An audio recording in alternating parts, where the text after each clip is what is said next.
Here we go. The last item that was voted on by both YouTube and Patreon for me to review, the RCBS automatic priming tool.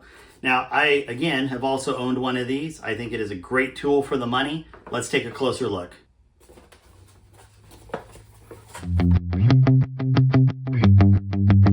Here we have it, the RCBS automatic priming tool. So it's a pretty simple unit. I'm not going to make it into more than it is, but let me just give you a quick rundown on exactly how this thing works. So first off, we have this arm, and I'll turn this around so you can better see, but it basically acts as a little lever to feed. This is the primer feed up here. And then also when you have the seating stem in, you can see that it sticks down here. So you're going to lift up to prime with it, right? And so it's a pretty simple thing. So what are we going to do with it? Well, let's do this. First off, these seating stems come disassembled. So you're going to have to put them together. It's pretty easy. There's an internal stem. You're going to put the cup over it. The cup needs to face up because obviously that's going to hold the primer. And then you're going to put the spring on and thread it on here.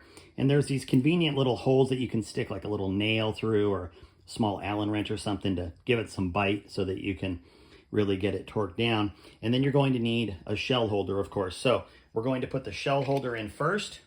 Okay.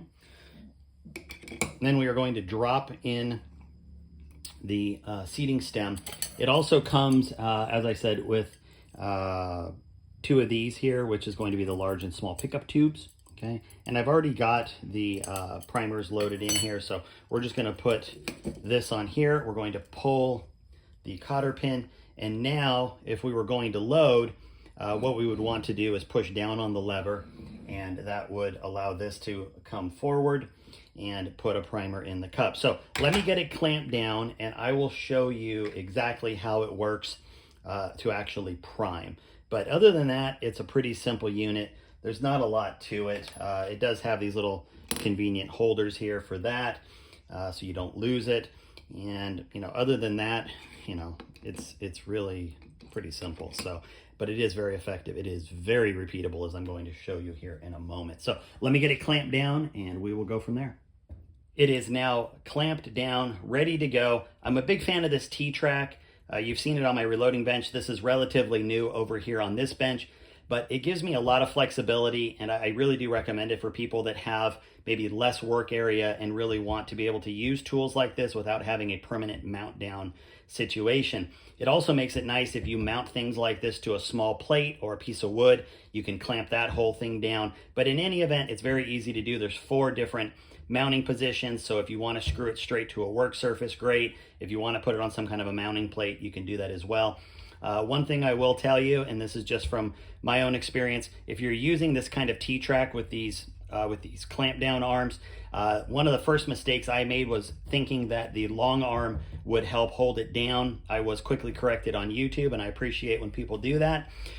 So I have since learned that the small end is going to give the most down force for holding. That is in fact true.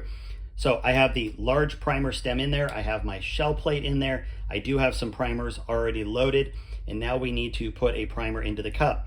One thing to note is that this cannot be too far back on a work surface because this handle is going to go below the horizontal of the work surface, especially when you're pushing down to load a primer here in a second. So make sure that if you're going to put it somewhere that this handle can properly go all the way down, because it does have to go down below horizontal. So when you have the primers in here, people often say, well, this tube is a little wobbly. Yeah, you know what, it does wiggle. I've used this for a long time in the past, and it's sort of one of those things you have to get past. It gives you the feeling that it's gonna go flying off across your bench, and that's just the truth. But it doesn't, and you do have to be, I don't wanna say forceful, but you have to be purposeful when you push down to load a primer here. If you try to kind of soft push on it and kind of baby it, it will not load primers properly. It needs to come in there purposefully, drop a primer, and then go back. So, well, let's load a primer on, I'll show you. Okay, so we give it a good hit. You can see that it falls back.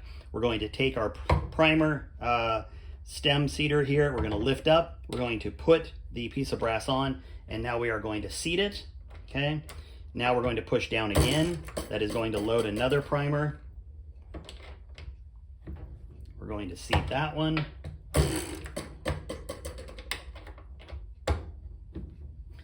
And you can see that we have now easily seated 3 pieces of brass.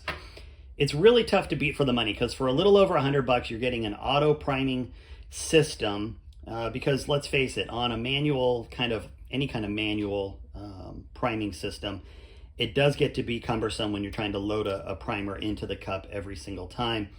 I don't know anybody that enjoys doing that, so I do appreciate that this system works. Is it simple? Yes. Is it effective? Absolutely. So let's measure real quick.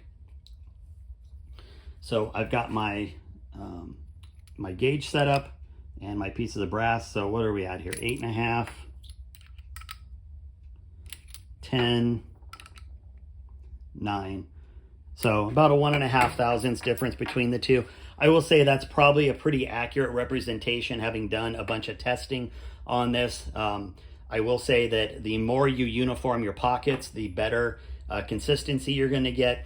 But there is going to always be a little bit of variance in there. And I will say that on 100 pieces of brass, if you measure and you're doing everything correctly, probably 1.5, maybe 2 thousandths is going to be your total. But that's not a plus or minus 2 thousandths. That's a total difference of 2 thousandths. So plus or minus a thousandths, which honestly is plenty good. So there's what you've got with that. Seating stems, again, easily come out for storage. The shell plates are your standard shell plates, so if you have those sitting around, they're going to work. You don't need anything special. And of course, the primer tubes, you can use other primer tubes. Let me see if I have any sitting around here. So this happens to be a different kind of primer tube I have, and it will easily go in and work as well. So I don't know for sure that every kind of primer pickup tube will work in there, but if you have extras, they should go in there pretty easily and work for you. So there it is. That is the RCBS auto priming tool. Simple, effective, repeatable, and if you're tired of doing things by hand or you're just looking for a cleaner way to prime, I would definitely give this a look. Thanks as always. You guys have a good one. We'll talk later.